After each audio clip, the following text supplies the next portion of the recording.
ये सब आप कर क्या रहे हो यार? एक बार एटलीस्ट अपने डॉक्टर से कंसल्ट तो कर लो। बड़ा दुख होता है जब आपको कोई फार्मूला पता लगता है किसी बीमारी को लेकर के और आप उसको ब्लाइंडली फॉलो करना शुरू कर देते हो। जैसे ये दूध और नींबू, अब आपको ये पता लग गया कि पाइल्स में दूध और नींबू सुबह खाली पेट लेना है और आप इसको ब्लाइंडली लेना शुरू कर रहे हो। एटलीस्ट आप लेने के बाद एनालाइज़ करो कि क्या ये आपको सूट कर रहा है। लेने के बाद आप में चेंजेस क्या आ रहे हैं, आपको bloating, gas, distension, weight loss, या आपकी प्रॉब्लम बढ़ रही है या कम हो रही है। ब्लाइंडली फॉलो करने में लगे हुए हैं बस।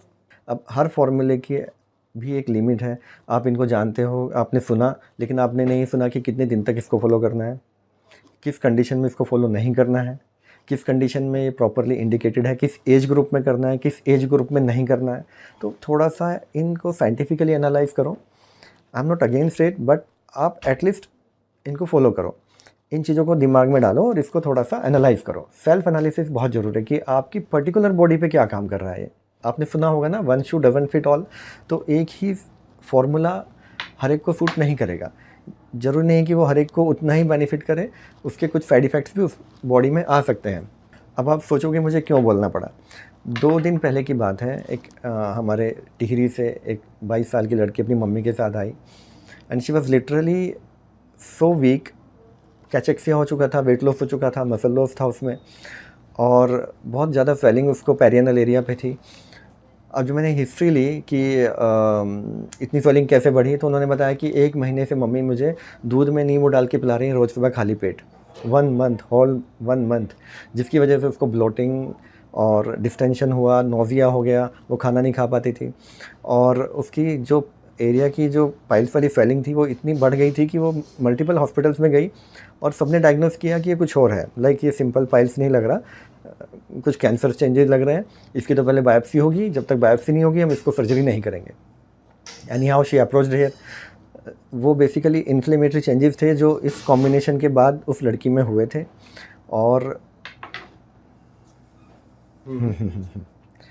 और उससे क्या रिएक्शन हाँ हाँ हाँ हाँ हाँ, और जिसकी वजह से उसने अपना वेट लॉस किया और अपनी भूख उसकी ख़त्म हो गई, उसकी वॉमिटिंग सेंसेशंस उसको आने लगे और पूरे गट उसका इन्फ्लेम्ड हो गया। अब इन्फ्लेमेशन से उसकी जो रेक्टल एरिया था वो भी इतना इन्फ्लेम्ड हो गया कि वो डायग्नोसिस क्लियर नहीं हो रहा था। बेसिकली उसको फिशर था। फिशर में क्या होता है, पेन होता है शौच के दौरान, और उसमें थोड़ा सा मोशन हार्ड होकर निकलता है क्योंकि रास्ता छोटा होने से जब मोशन पास होता है तो वो पेनफुल होता है। तो उस पेन से बचने के लिए जब हम दूध और ये नींबू का कॉम्बिनेशन लेते हैं तो ये एक ऐसा कॉम्बिनेशन है जो हम नेचर ही हमें हिंट दे रहा है कि ये एक दूसरे के एंटागोनिस्ट है। दूध में जो प्रोटीन है कैसिन, और ये जो खट्टा है, जब ये इसमें मिलता है तो इसको कर्डल कर देता है। अब एक ऐसा फूड जो बाहर ही बता रहा है कि ख़राब हो गया, अगर आप उसको बॉडी में डालेंगे तो क्या होगा, बॉडी इसको रिजेक्ट करेगी। अब दूध इज़ ए माइल्ड लैक्सेटिव, जैसा हम जानते हैं वो लैक्सेशन का काम करता है। तो ऐसे में क्या हुआ, जब वो एक ऐसा फूड कॉम्बिनेशन जो रिजेक्टेड था और वो बॉडी में गया, तो हमारा भगवान ने हमें बहुत ही इंटेलिजेंट मशीन बनाई है ये। जैसे ही उसमें गया तो उसने उसको रिजेक्ट किया। अब रिजेक्शन से क्या हुआ, वो पतला होकर के बॉडी से निकल गया। अब उनको लगा कि वो मोशन हो गया, बहुत अच्छा मोशन हो गया ये तो, जबकि वो मोशन नहीं, वो रिजेक्शन था। यही अंतर हमें देखना है कि हम मोशन नहीं करा रहे हैं, हम रिजेक्शन करा रहे हैं। कब तक रिजेक्शन कराएंगे, कितना दिन रिजेक्शन कराएंगे। आप आज उसको पास करा दोगे, बीमारी तो ठीक नहीं हुई, बीमारी तो वहीं है, आपको फिर दोबारा पीना पड़ेगा, फिर तीसरी बार पीना पड़ेगा। ऐसे कब तक पिएंगे। बेटर है कि आप इसको पूरा प्रॉपर सॉल्यूशन लो, बीमारी को प्रॉपर तरीके से इलाज कराओ। और जो नेचर ही अपने आप को हिंट दे रहा है कि ये this combination is antagonist to each other, तो आप उसको क्यों डाल रहे हैं, है ना। आप कुछ ऐसे कॉम्बिनेशंस लीजिए, जैसे अगर आपको लगता है कॉन्स्टिपेशन है, you can add a teaspoon of ghee in this milk eight bad time and have it. वो ज़्यादा अच्छा सोल्यूशन है। मॉर्निंग में आप नींबू को अलग से पानी में डाल करके ले सकते हैं, that will improve your digestion. दूसरा, आप छाछ का इस्तेमाल कर सकते हैं, जो हमारे नेचर में, जो हमें नेचर ने नेचुरली दिए हैं, जो हमारी प्रथा चली आ रही है। तो आप इस तरह की चीज़ों को अवॉइड करें।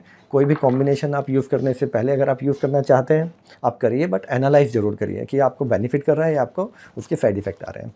और ये कॉम्बिनेशन आयुर्वेद में मैंने 10 साल पढ़ा है, कहीं पे नहीं लिखा है, कोई आयुर्वेदिक टेक्स्ट इसको रिकमेंड नहीं करती है। आयुर्वेद इज़ वेरी साइंटिफिक, वो इस तरह की कोई चीज़ रिकमेंड नहीं करता है। तो आयुर्वेद के नाम पर आप इस तरह की चीज़ों को फॉलो मत करिए। जब उस लड़की को प्रॉपर एग्जामिनेशन हुआ तो शी हैड फिशर, और वो फिशर की वजह से पूरा इन्फ्लेमेशन हुआ था। और तो हम लोगों ने उनको एक दिन एडमिट रखा, एंटी इन्फ्लेमेटरी जो कुछ हर्ब्स हैं वो दिए, और उसके बाद अगले दिन ऑपरेट किया, फिशर लेज़र से फिशर का एब्लेशन किया, और उसके बाद क्षार एप्लीकेशन किया।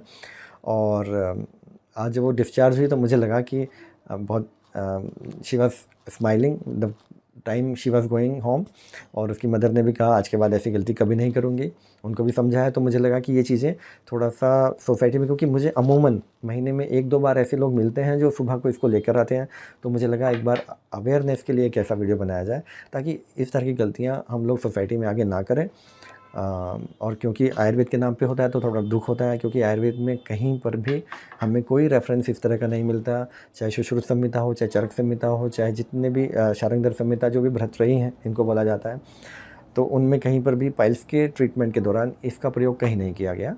तो ऐसे उनसे बचें और अपने स्वास्थ्य का ख्याल रखें। और इस तरह के फॉर्मूले अपनाने से पहले एक बार अपना डायग्नोसिस ज़रूर कराएं कि क्या सच में आपको पाइल्स है, फिशर है, फिस्टुला है, या कहीं वो कैंसर की गांठ तो नहीं जो आपको परेशान कर रही है। क्या आपकी गट तैयार है इस तरह के फॉर्मूलेज या इस तरह की एक्सपेरिमेंट करने के लिए? क्या गट में इन्फ्लेमेशन तो नहीं है जो ऐसे फार्मूलाज उस गट की इरिटेशन को फर्दर ट्रिगर कर सकें? तो मेरी यही सलाह है कि अपनी बीमारी को प्रॉपर डायग्नोसिस कराएं और इस तरह के फॉर्मूले इसके चक्कर में पड़ के अपनी बीमारी को और ना बढ़ा लें, ताकि वो नॉन ट्रीटेबल या किसी अलग तरह की बीमारी में का रूप ले ले। आप अपनी बीमारी को प्रॉपर डायग्नोसिस कराएंगे और इस तरह के फॉर्मूला के चक्कर में नहीं पड़ेंगे, ताकि ये छोटी छोटी बीमारियां किसी गंभीर या बड़ी बीमारी का रूप ना ले लें।